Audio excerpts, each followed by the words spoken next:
When you talk about safety restraints in cars, there's one thing you have to point out right from the start.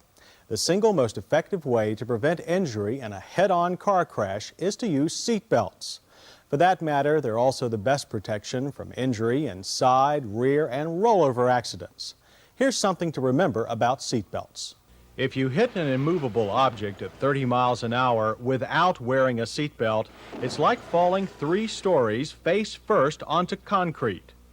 If these were real people instead of mannequins, they'd probably be on the way to the morgue.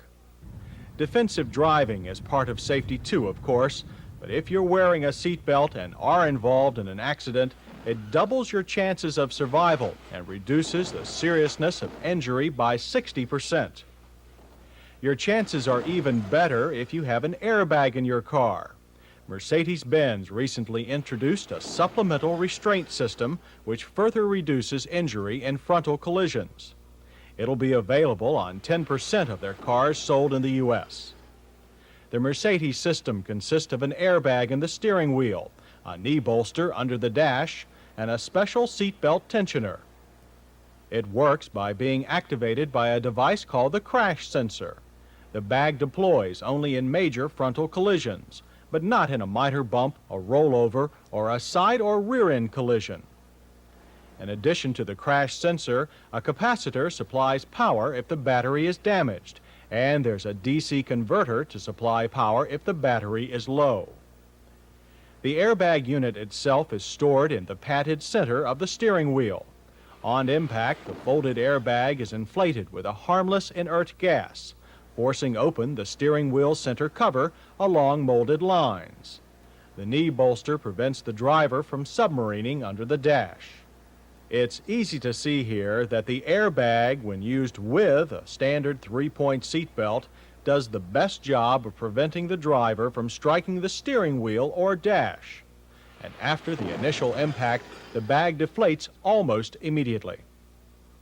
Mercedes engineers have spent hundreds of thousands of test hours making sure the airbag deploys only at the proper time. But just to prove that accidental deployment doesn't impede driving, Mercedes engineers randomly set off airbags while a car was being driven. It may have startled the driver a bit, but the car could still continue safely.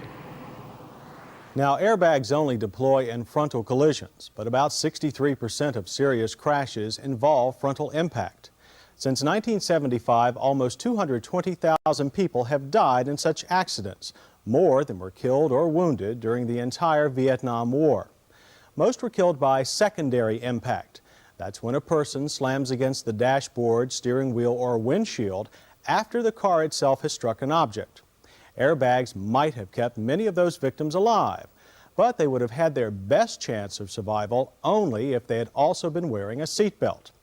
Unfortunately, it's estimated that only 14% of Americans use seatbelts.